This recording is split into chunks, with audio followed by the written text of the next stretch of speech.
And the worst part was that we were in a very remote area in the mountains, and the authorities and the rescue teams had a very difficult task in finding us. It took them about 6 hours to really find us and rescue us from that mountain.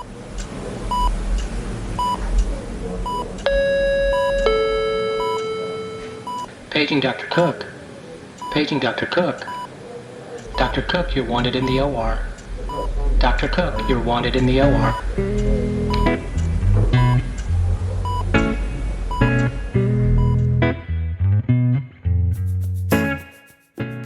Welcome to the Prescription for Success podcast with your host, Dr. Randy Cook.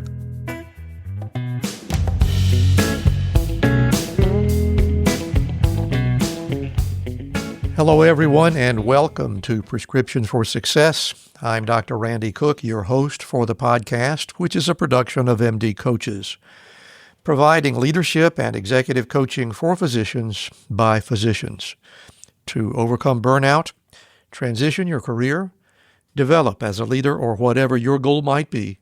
Visit MD Coaches on the web at mymdcoaches.com because you're not in this alone.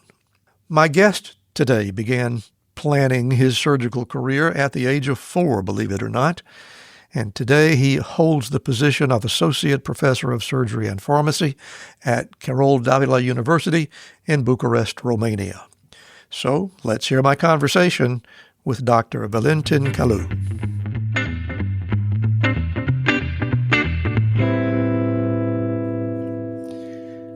I'm really excited today to be speaking with a surgeon, which is kind of rare for our podcast, but being a surgeon myself, I certainly look forward to the opportunity. And today it's Dr. Valentin Calu, who is speaking to us from Bucharest, Romania.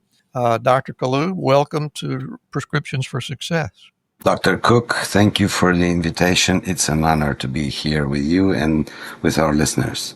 One thing I will ask of you at this point is I would really like to make this a casual conversation, so let's get on a first-name basis. I would love it if you call me Randy, and you like to be called Valentin?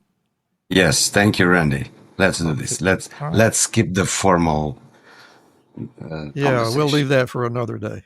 Yeah, of course. All right. Well, Valentin, as we always do, I like to start at the beginning, and you really have an interesting story to tell, a good many twists and turns that I want to get into. But first of all, it's my understanding that you really got interested in medicine at a really, really early age. Is that right? Yeah, true. I was about 4 years of age. Yeah. Where did the inspiration come from? Did you come from a medical family? No, I'm the first doctor in my family, but Wow. actually going to the kindergarten, we had some plays there, when the children, they got to take care of the teddy bears. Yeah. And we took the role of doctors on turn. And when my turn came, I really enjoyed it.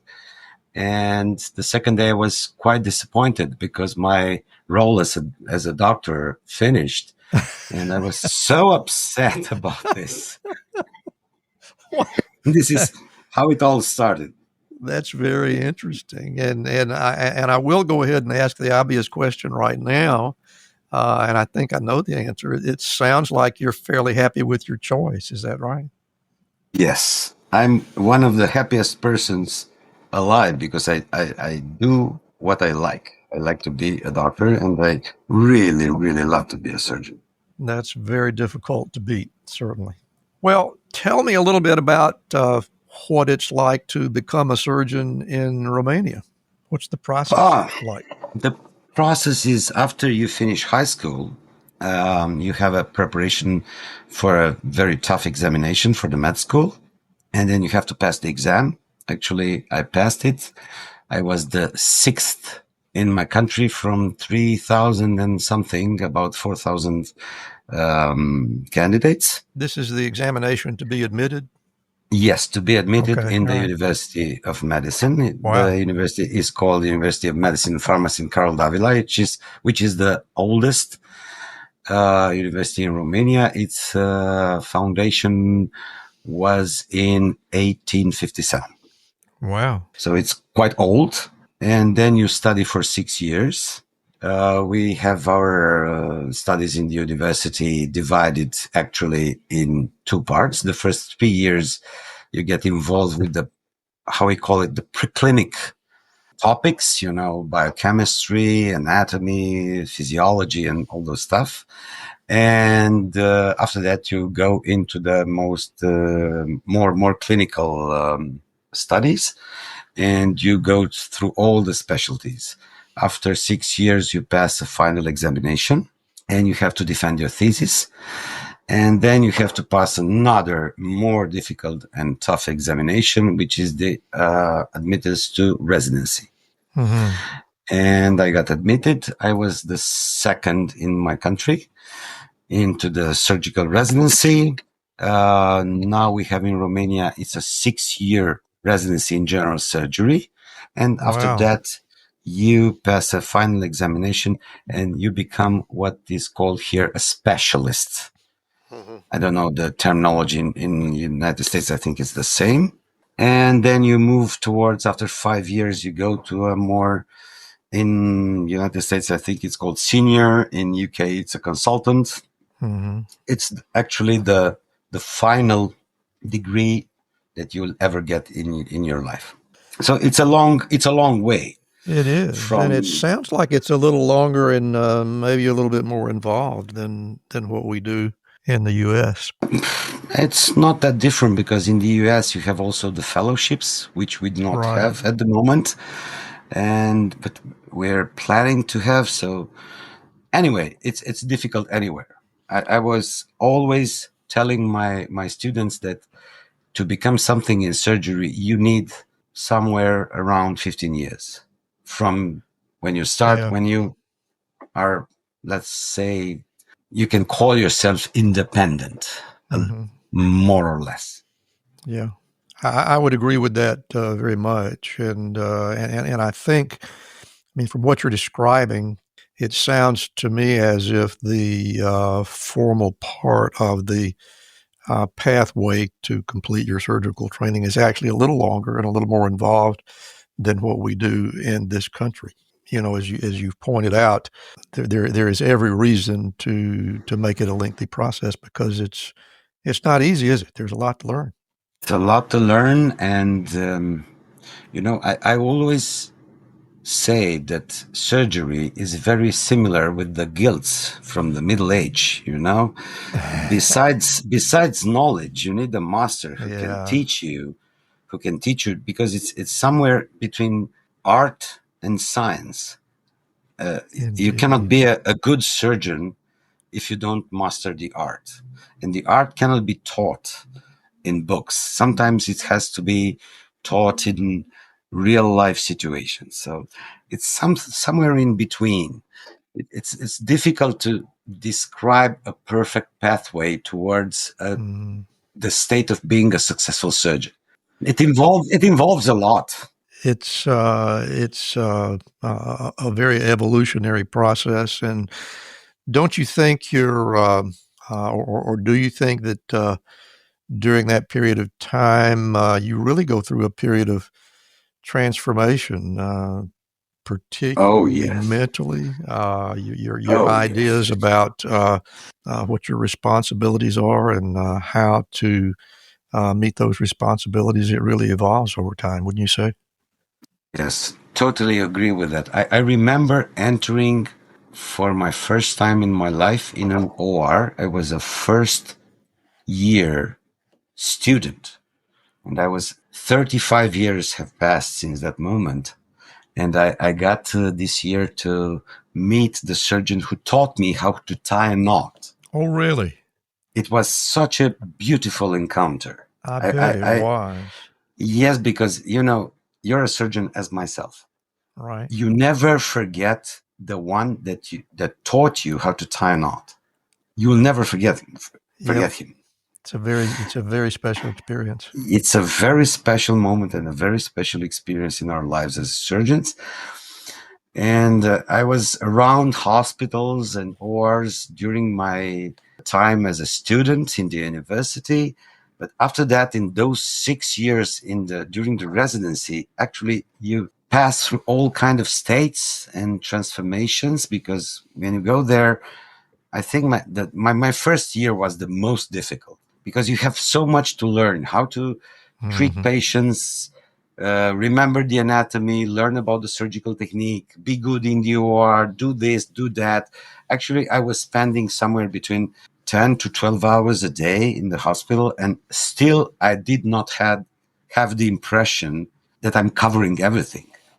But in time, you get used to it, and it's more easy. Yeah, and there is that feeling, I think, of being like the mythical person. I think his name was Sisyphus, that was always pushing the rock up the hill, pushing the boulder up the hill, and then it rolls back down on you. Yes, it happens. Yeah. During the first year of residency, it happens very often. And I always tell my residents, don't give up. Don't be upset. This time will pass. Yeah. It's just a period of time that you have to go through. It builds up your character. It builds up your personal understanding about this wonderful job that is being a surgeon. And actually, sometimes some of them fail. They understand that they're not in the right place, which is very painful for us as teachers, seeing them giving up. This is why I always advise them, come to DOR during your time as a student. Yeah. See and understand if you're fit for this job, if you see yourself in this job 5 years from now, 10 years from now. It's very upsetting to give up after the first year of residency, because life gets more complicated then. Yeah, I think you're so right about that. And interestingly, just to, I don't want to take over the story here, but at the time that I entered medical school, we were in the U.S. previously. The MD degree was a 4-year program. With my class and the class before me and one class behind me, they decided that they were going to condense that to 3 years. Same amount of material, but they're going to give it to you in 3 years. And it quite frankly exhausted us. And those of us who were there for those 3 sessions where it happened managed to survive it. But the medical school very wisely went back to the 4-year system. And I'm really not surprised that was the case. And it sounds like you agree as well. Yeah, it's very difficult to change, changing the rules of the game during the game. It's very difficult because every step has its own meaning. We'll get back to our interview in just a moment, but first, I'd like to share a message from Navigate. After spending years in the financial sector, Navigate has met lots of clients with all kinds of student loan issues. They were confused, they were overwhelmed by the doublespeak and the overly complex forms, and especially the deliberately misleading statements from loan servicer representatives. Navigate recognized the chaos in the student loan industry and immediately brought clarity and real solutions. If you'd like to flip the script on student debt, visit www.flipthescript.loan/MD-coaches to schedule a call with Navigate. They'll tailor a plan specifically for your unique situation and work with you until the loan is paid off. What do you have to lose besides the stress of student loan debt? Hi, I'm Rhonda Crow, founder and CEO for MD Coaches. Here on RX for Success, we interview a lot of great medical professionals on how they grew their careers, how they overcame challenges, and how they handle day-to-day work. I really hope you're getting a lot of great information. But if you're looking for an answer to a specific problem, management or administration challenge, or if you're feeling just a bit burnt out, like maybe you chose the wrong career, well, then there's a faster way to get the help you need. No, it's not counseling, it's coaching. RX for Success is produced by MD Coaches, a team of physicians who have been where you are. I know you're used to going it alone, but you don't have to. Get the support you need today. Visit us at mymdcoaches.com to schedule your complimentary consultation. Again, that's mymdcoaches.com, because you're not in this alone. We'll get back to our conversation in just a moment, but first, I want to mention a sponsor who has been with us almost since our beginning. Physician Outlook is a splendid publication created for physicians by physicians. Originally a print and online magazine, it's now a dynamic digital-only platform using storytelling, humor, and community building to help physicians and surgeons reconnect with the art of medicine. Physician Outlook celebrates the entire healthcare team, including nurses, nurse practitioners, and PAs who value physician-led care. As artificial intelligence and corporate overreach threatens the human connection, Physician Outlook remains committed to the sacred physician-patient relationship. Beyond storytelling, Physician Outlook takes action on causes that matter. So join the movement, connect, laugh, be inspired. Visit physicianoutlook.com today. And now let's get back to our interview.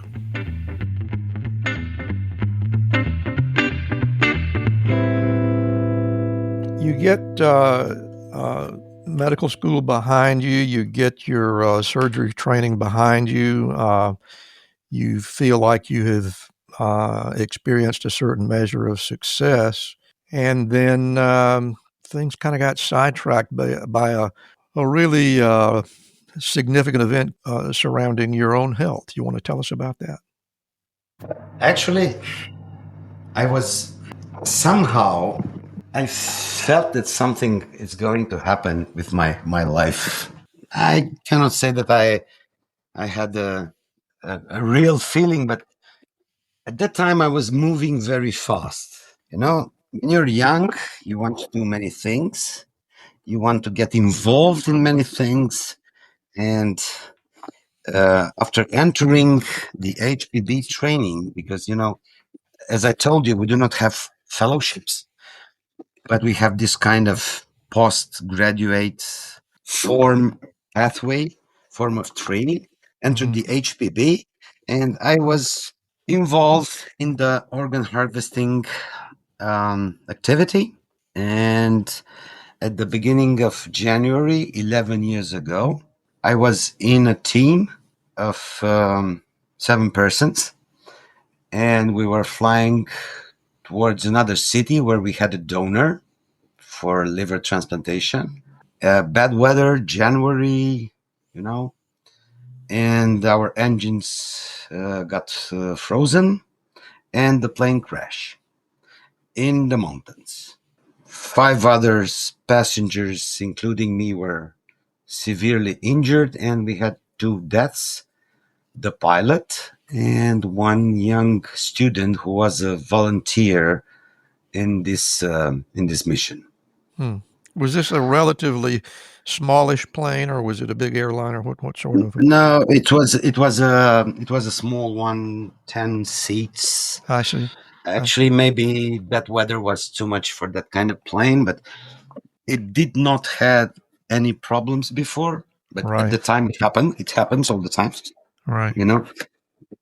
And this was the bad part. And the worst part was that we were in a very remote area in the mountains, and the authorities and the rescue teams had a very difficult task in finding us.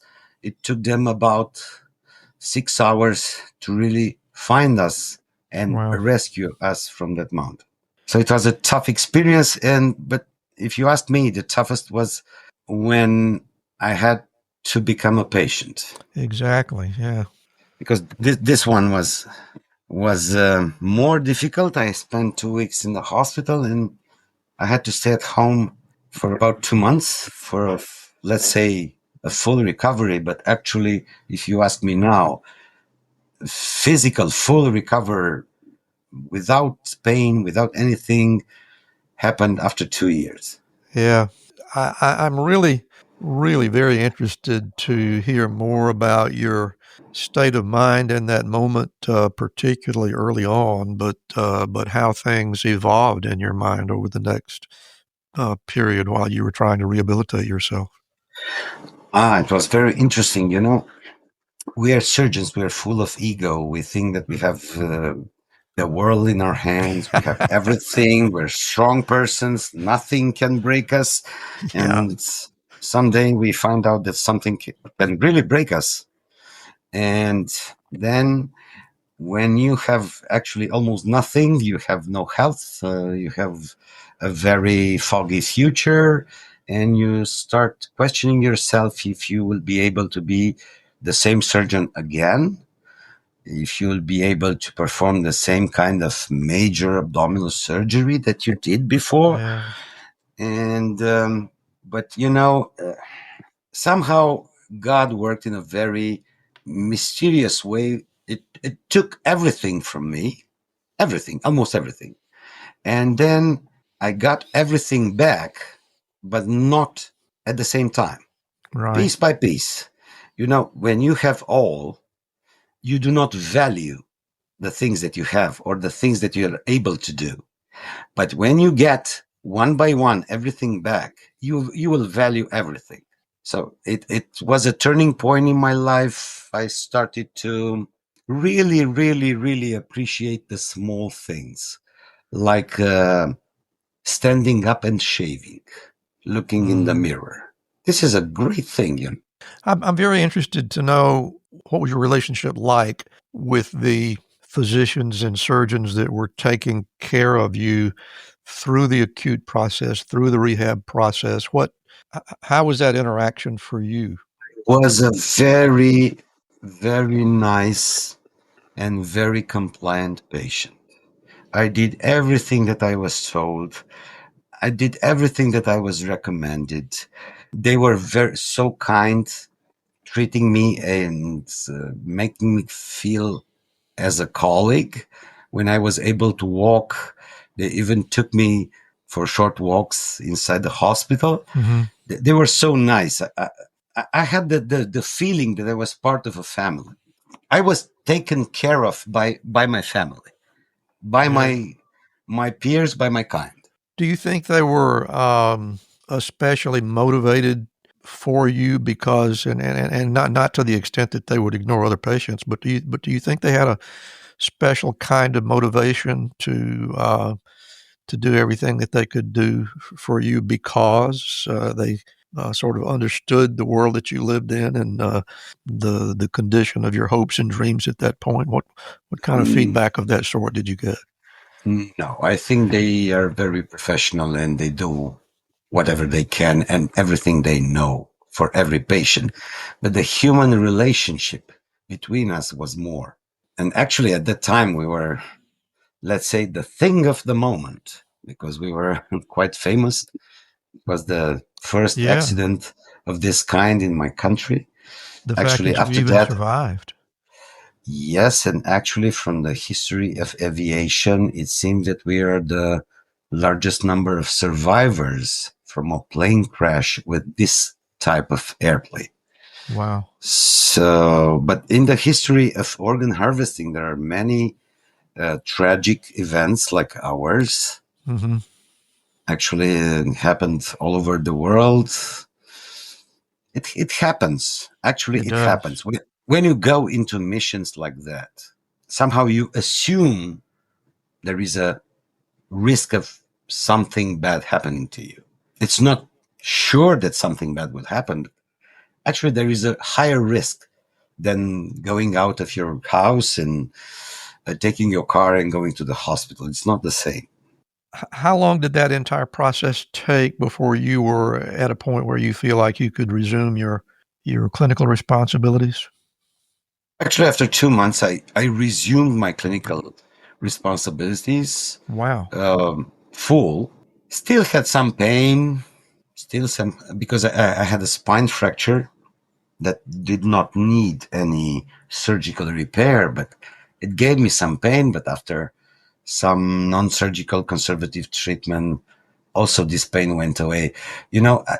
I wouldn't have returned to the hospital if I wouldn't knew that I will be able to perform, because it was not about my ego. I didn't have to prove that I can be a surgeon again. I wanted to be a surgeon again. I wanted to do what I did before the accident without endangering my patient's life and health. I was very, very motivated, but also very responsible in Yeah. this pursuit. Yeah, I can understand the nature of the self-examination that you must have experienced at that point. Did you ever actually have any periods where you were not sure if you were going to be able to return to your practice or not? When I was at home, I was not sure. At the beginning, I was not sure. But since my condition was improving day by day, I got hope that things will get better. And after 2 months, when I was able to stand and walk and drive, of course, I started, how can I say, being very careful about what I do, because actually somehow I was testing myself. I wanted to be sure that I can perform surgery at the level I did before the accident. And once I've seen that I can do it, I fully emerged back into my surgeon's life, but without forgetting the events and the experience that I had. Yeah. It sounds to me as if, and please correct me if I'm wrong, but that you have a better than average capability for serious self-examination and evaluation of your goals and expectations for yourself. Is that true or not? Yes, it's true. Actually, I'm the worst critic of myself, of my own self. And I somehow during my life, I established some levels of expectations and some tasks for myself, which were not average, were above average. And but what I do, I never expect from my team more than I expect from me. But I expect a lot from me. I was always, let's say, prone to self-analyze me and to understand what is my purpose in life, what are my limits. Sometimes I'm getting a little bit philosophical, but I don't think it's any bad thing in doing that. Yeah, that I think that finding the proper balance between the philosophical and the necessary is very important. And I I think your very life, the way you have recovered from a disaster and resumed a profession that you love is pretty good testament to the fact that you have that you figured out that puzzle. You've done it very well. Do you feel proud of yourself in any way because you were able to do that, or was it just kind of an afterthought for you? This is what I got to do, and here we go. I just feel grateful, not proud, Yeah. because when you go through an experience like that, I don't think it's your decision. Okay, you can do whatever you can to go back, but somehow there are some decisions and some facts in life that are above us. And I think, without being extremely religious, but I think God had a lot to do with that. He decided at some point that I'm useful for the society and for my patients and send me back. But I don't feel any pride in doing that. I just feel grateful to everyone. Sometimes, let's say I'm not proud, but satisfied that I lived up to the occasion, and I found in me the strength to move on. It's very easy to feel like a victim after a thing like that, but this is not the way of getting out of this situation. You have to move on and put your heart into it and wanting to go back. Of course, my injuries were not that severe, and I was able to walk again, to see again, to do surgery again, because otherwise things would have been more complicated. Yeah, indeed they would. It sounds like you have a better than average capability for serious self-examination. You take a very realistic review of what you have before you, and you approach those things that are ahead of you with considerable deliberation and self-examination, or at least it looks that way to me. And first of all, I'd like to know if I'm reading you right or not. And the second thing is, I think we surgeons are accused from time to time of being entirely impulsive and never really giving much thought to anything. And I'd like to hear your views on that. Do you think we're unfairly judged? What do you think? I think you read me well, but speaking about surgeons, I cannot speak on behalf of all surgeons. We're Of humans course. after all, and we're so Yeah. different as persons. But of course, there is something inside us that, there's the engine for our activity and makes us to move forward. Maybe we're impulsive, maybe we're egotistic, maybe sometimes we're aggressive, maybe sometimes we do not behave very well, maybe sometimes we're nervous. Actually, and the worst thing is that some of us think that they're gods. Yeah. And this is something that I fought my entire life as a surgeon, not with myself, because I know that I'm not God. We're just instruments of God. Sometimes we're touched by God inside the OR, and Mm. we're doing the right thing in extreme situations. But I have to tell you a very short story. Please do. Maybe 14 or 15 years ago, I was at a congress here in Romania. We had foreign guests, some professors of surgery, of anesthesiology, and me and my colleagues, we designed a poster of some cases that we solved. Not so many cases in the literature. We even got a prize for that poster. And at some point, one of our foreign guests approached our poster, which was in Romania, actually, and he took the time trying to understand what was written on the poster. Even it was clear that he did not speak Romanian, but the medical terms come from Latin. Romanian, actually, it's a Latin language. So he could understand the most of it. At the end, he stopped, and in a very, equal approach, the same level approach, without being patronizing or, acting like a professor or boss. He asked some questions, and we discussed the cases, but he did not introduce himself. And at the end, he excused himself and he introduced himself, and he was an emeritus professor in one of the most famous universities in Europe. And I say, surgeon. And I really loved at the moment that man, and he became one of my role models. I said, look, he's one of the top surgeons in Europe at this time. He was recognized as an emeritus professor, and he can be so humane. He treats us like colleagues. He discussed the cases with us like a colleague.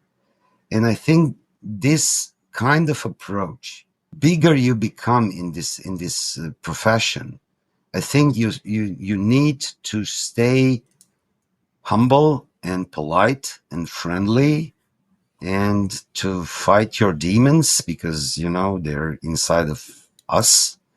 But we can control ourselves and be better persons and better colleagues and better surgeons. There are many studies showing that aggressive and surgeons with inappropriate behavior have more complications. Did you know that? Indeed. Yeah. Yeah. because they do not focus on the case. Mm-hmm. They focus on humiliating their teams, and their teams are paralyzed in fear, and they do not perform correctly. I cannot say about myself that I'm an angel and I'm a very comfortable person in the OR, but I try to control myself during years. I learned a lot about myself and about my colleagues and about my team. I think the most important thing is for us to remain good persons. And the biggest challenge is to remain good persons in an extreme situation with an audible bleeding or when something goes bad. That's the biggest challenge for us. Yeah, I think you said it very, very well. I think that's a good point in the conversation for us to let me step out of the way and give you an opportunity to do what you came here for, and that is speak to our audience on your own. So that's what we'll do. Audience, I give you Dr. Valentin Calu, who is going to give us his personal prescriptions for success. Thank you, Randy. Actually, I will start philosophical.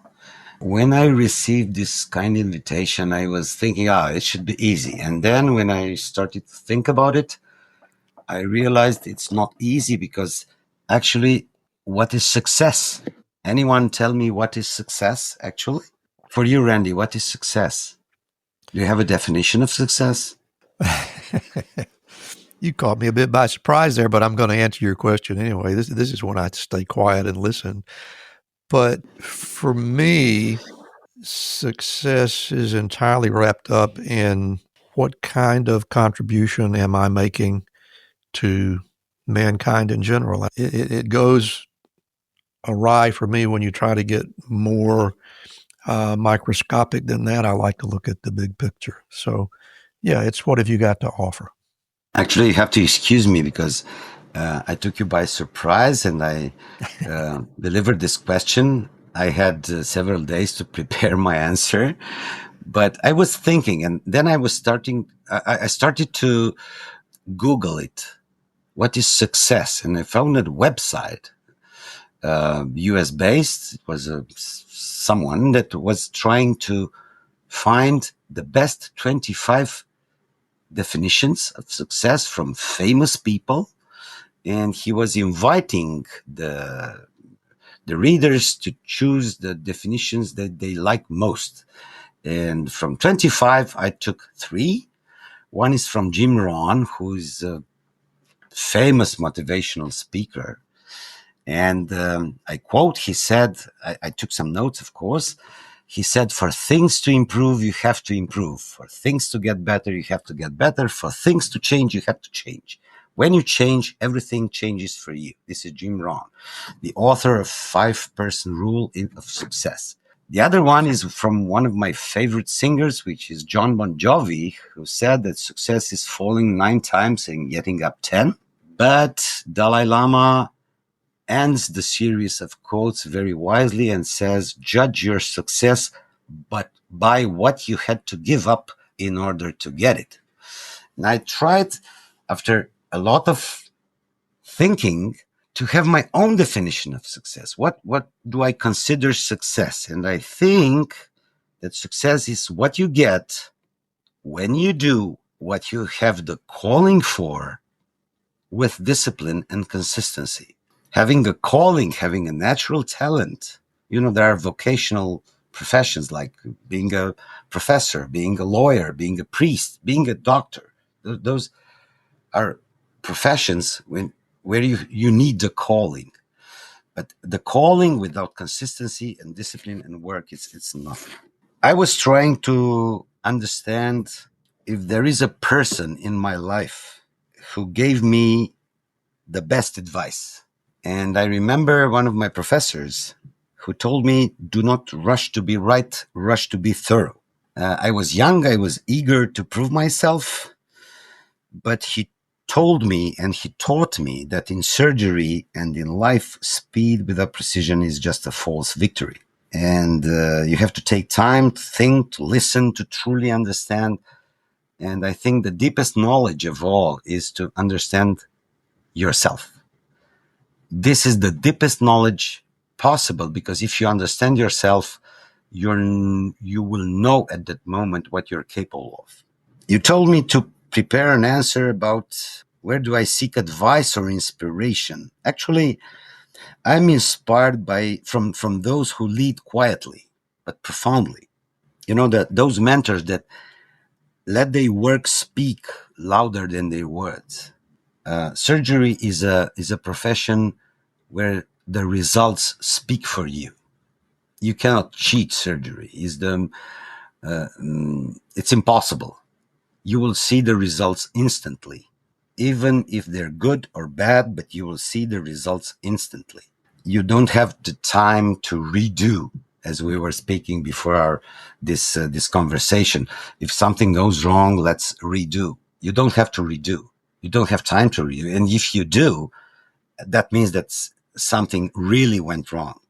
Outside medicine, I have been always inspired by people who rebuild after failure, especially after my experience, because they remind me that resilience is the most powerful form of success, actually. And if you ask me what are the three things I would tell myself 10 years ago, first would be take care of your health, because you are your first patient. The second would be value time over titles, because what you choose to focus on will define you more than any position you hold. And the third would be trust that every challenge will eventually reveal a lesson. Today's obstacles maybe will be the tomorrow's strengths.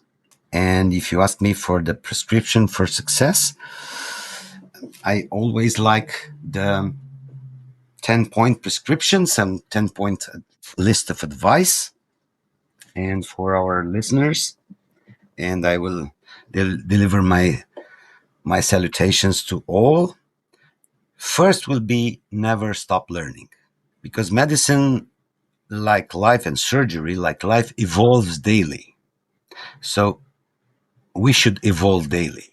The second would be to listen before you speak, because your ears can diagnose things your eyes can see.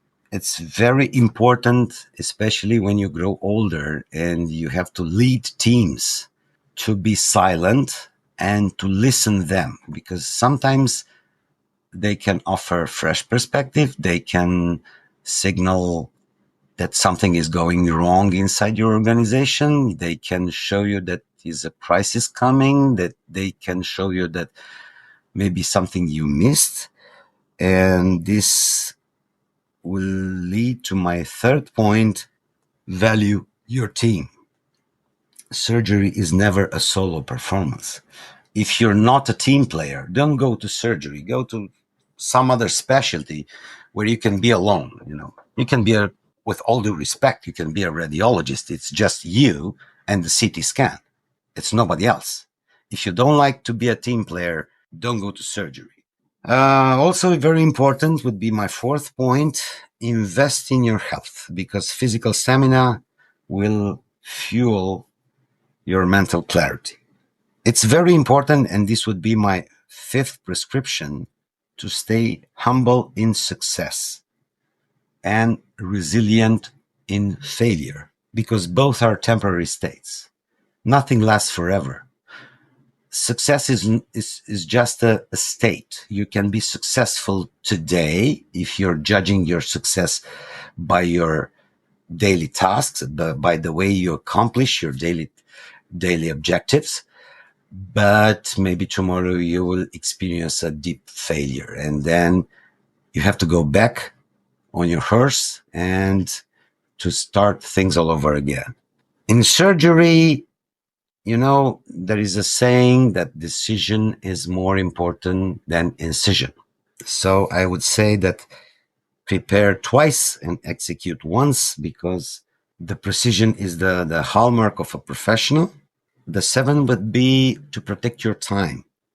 Say no to distractions and learn how to prioritize your tasks daily, because there is a lot of things to do.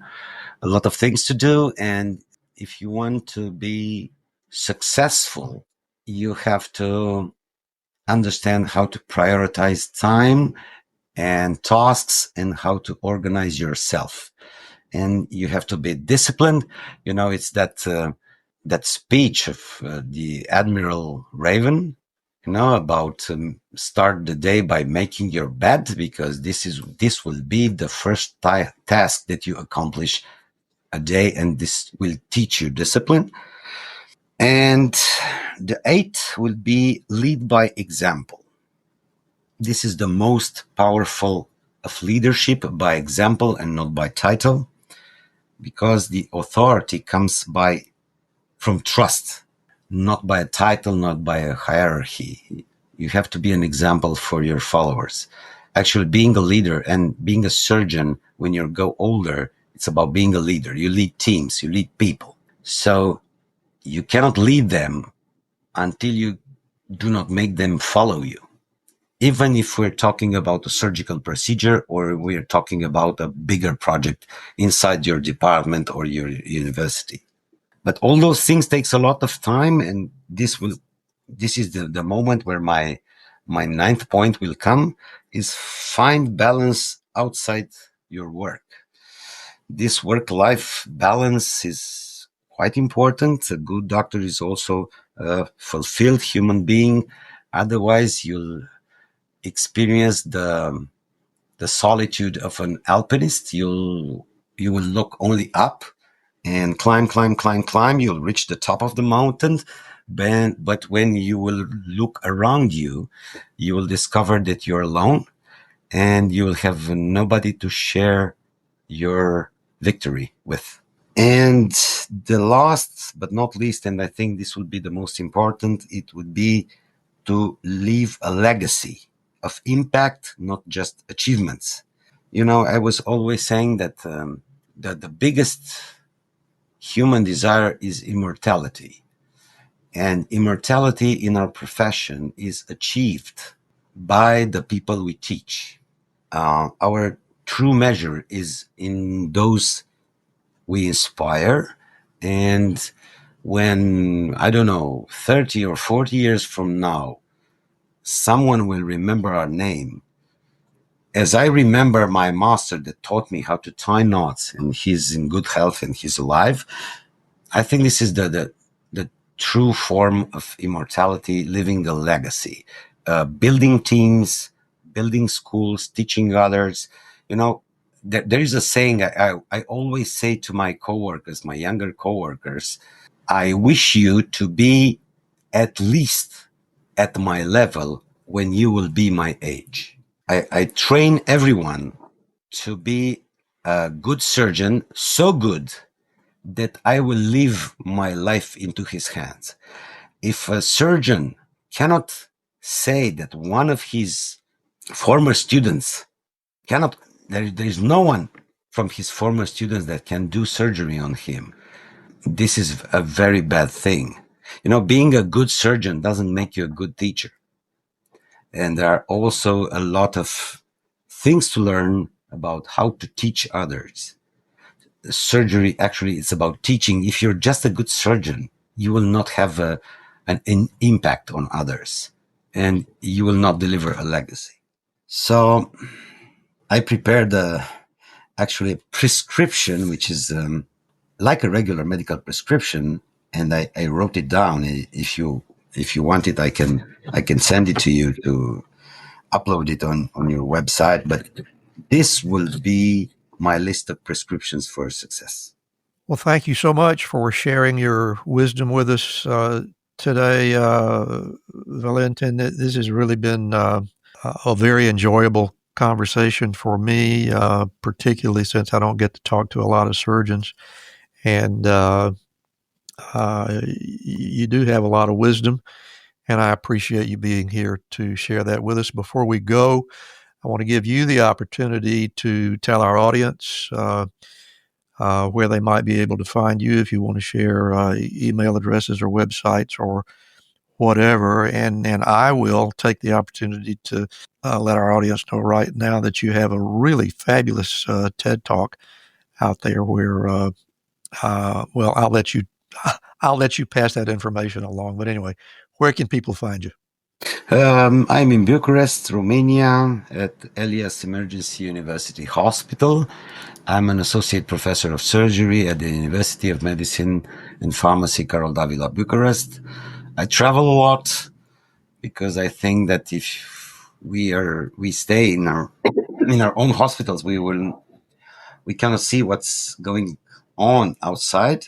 I had a trip in the United States quite recently. I went to Denver, Colorado, to visit a factory for surgical robots. I will not say the name because I don't want anyone to think that it's publicity or advertising or something.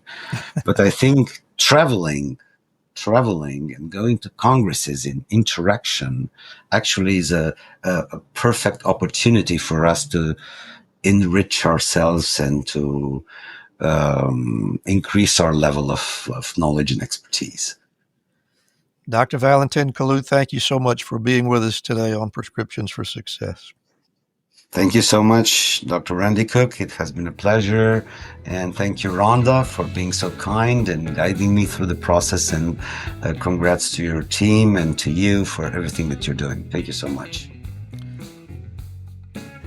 Thank you so much for listening today. If you enjoyed the show, you can help us reach more listeners by leaving a rating and a review, especially on Spotify or Apple Podcasts.